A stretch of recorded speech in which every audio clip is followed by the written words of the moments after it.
Good morning students. आज हम class 11th का स्टेटिस्टिक्स फॉर इकोनॉमिक्स का लेसन 5 प्रेजेंटेशन ऑफ डाटा की आगे के पार्ट की स्टडी करेंगे। इससे पहले हम पढ़ चुके हैं प्रेजेंटेशन ऑफ डाटा क्या है, कौन कौन सी फॉर्म्स हैं जिसमें हम डाटा को प्रेजेंट करते हैं, और उसमें भी हमने दो फॉर्म्स पढ़ी है, टेक्सचुअल प्रेजेंटेशन और टेबुलर प्रेजेंटेशन। कल हमने टेबुलर प्रेजेंटेशन में component of table, parts of tables की स्टडी की थी। आज हम उसी चीज को प्रैक्टिकल फॉर्म में करके देखते हैं कि जो हमने कंपोनेंट्स बताए थे, पार्ट्स बताए थे, title, table number, head notes, stubs, captions, foot notes और सोर्सेज, उनको अब हम टेबल में देखते हैं कि कहाँ कहाँ पे लिखे जाते हैं, कहाँ कहाँ पे डिनोट किए जाते हैं। देखिए टेबल में सबसे ऊपर हमने क्या स्टडी किया था, टेबल नंबर। ये क्या है, टेबल 1, ये क्या हो गया हमारा टेबल नंबर। सेकंड हमारी क्या थी, हेडिंग। उसकी हेडिंग क्या होनी चाहिए, जो क्लियर हो, जो हमें पता चले कि इस चीज इसमें हम क्या चीज शो कर रहे हैं। जैसे इस टेबल में क्या शो कर रहे हैं, production of food grains in India in 2019 and 20। 2019-20 में इंडिया में फूड ग्रेन का जो प्रोडक्शन था वो कितना है।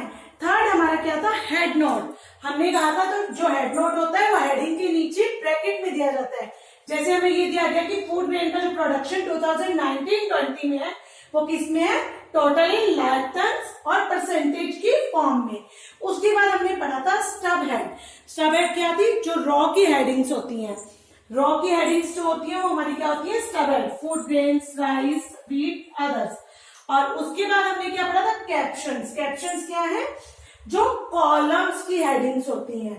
ठीक है, जो कॉलम्स की हेडिंग होती है कि 1, 2, 3 कितने कॉलम्स बने हैं, food grains, production, total quantity, percentage of total food grains. ठीक है, अब इसके बाद कैप्शंस हो गया। हमने पढ़ा था इसके अलावा एक चीज और दी गई थी, बॉडी। बॉडी क्या थी, जो पूरा का पूरा टेबल है, ये सारी की सारी टेबल क्या शो कर रही है, बॉडी। उसके बाद जो भी यूनिट्स हमें दी गई थी उससे उसका नीचे टोटल दिया गया है। और टोटल के बाद लास्ट में क्या था, हमने पढ़ा था फुट नोट। फुट नोट का मतलब है कि in other all remaining food grains are included. इनके अलावा हम कुछ एक्स्ट्रा फूड ग्रेन्स को भी इसमें इंक्लूड कर सकते हैं। अब हमने लास्ट में क्या पढ़ा था, सोर्सेज। सोर्सेज क्या है कि किस किस सोर्स से हमने डाटा कलेक्ट किया, प्राइमरी सोर्स से या सेकेंडरी सोर्स से। अब इसमें जो डाटा हमने कलेक्ट किया कहां से किया, इकोनॉमिक सर्वे 2019-20, 2019 और 2020 के इकोनॉमिक सर्वे से हमने ये डाटा कलेक्ट किया है।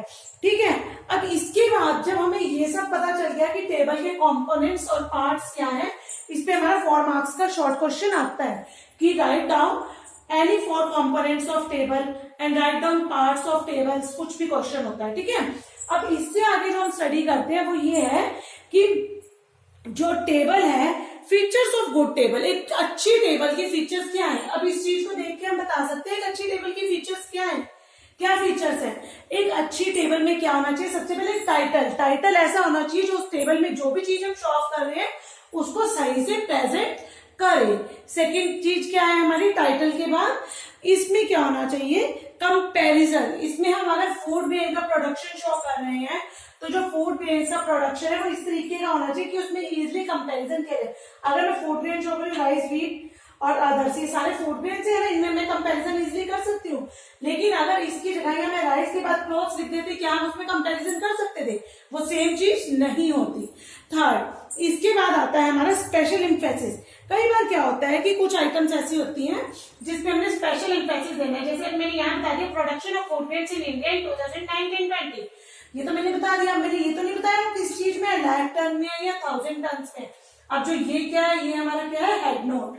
और ये क्या शो करता है, इस पे हम स्पेशल एम्फेसिस देते हैं। इसको हमने ब्रैकेट में लिखा है।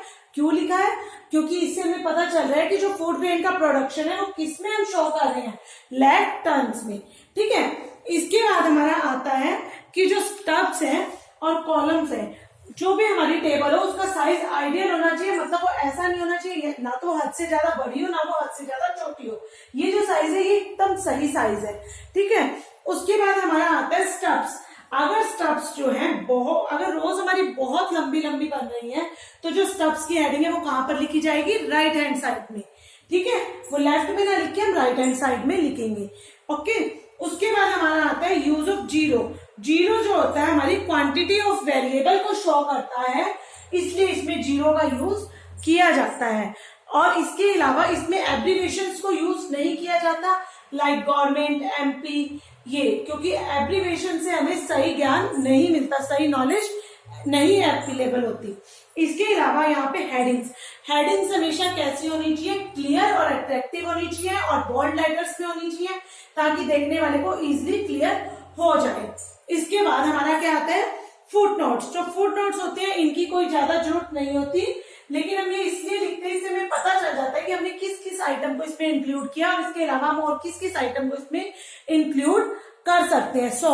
सोर्स लिखना हमारे लिए इसलिए जरूरी होता है, सोर्स से हमें पता चल जाता है कि हमने ये जो डाटा कलेक्ट किया है ये हमने कौन से सोर्स से किया, कहाँ से हमने इस डाटा को कलेक्ट किया है। ओके, इसके अलावा जो हमारा बनता है वो ये है टोटल। हम जो एंड में देते हैं वो टोटल, सब टोटल्स देना जरूरी होता है। क्यों? इसके बिना हमें पता ही नहीं चलता कि कितना, मतलब जो फूड ट्रेड्स का टोटल प्रोडक्शन है वो हमारा कितना हुआ है। ओके, इसके अलावा जो भी हेडिंग्स होती है कई बार वो हम परसेंटेज के फॉर्म में भी शो करते हैं। ठीक है, तो हमें ऊपर उसको ब्रैकेट में देना पड़ता है कि हमने उसे किस फॉर्म में शो किया है। ये देखो, जैसे मैंने यहाँ दिया परसेंटेज। ओके, इसके अलावा जो भी हम टेबल बनाते हैं उसमें size of column, size of row ऐसा होना चाहिए कि उसमें इजिली कंपैरिजन किया जा सके, वो देखने वाले को अट्रैक्टिव लगे और सिंपल हो। जो भी आपकी टेबल हो, इन द एंड हम ये कह सकते हैं हमारी टेबल ऐसी होनी चाहिए कि वो सिंपल हो, अट्रैक्टिव हो और इजिली उसे देखने वाला व्यक्ति समझ सके। ठीक है, तो स्टूडेंट्स आज हमने स्टडी किया है कि टेबल क्या है, इसे हमने प्रैक्टिकल वे में टेबल के जो कंपोनेंट्स है उनको प्रैक्टिकल वे में स्टडी किया है, और एक गुड टेबल के फीचर्स क्या होती हैं। जो हमारा आगे क्वेश्चन, मतलब इस चैप्टर में एक और हमारा क्वेश्चन प्रिपेयर हो गया है, right the features of table. ठीक है, टेबल्स के फीचर्स बताइए, या फिर एक अच्छी टेबल की क्या क्वालिटीज होती है। ठीक है, अब जो हम इससे अगला टॉपिक पढ़ेंगे हमारी अगली वीडियो में, अगली क्लास में, वो टॉपिक क्या है हमारा, kinds of table. I hope आपको आज वाला टॉपिक क्लियर हो गया होगा। Thank you and have a nice day.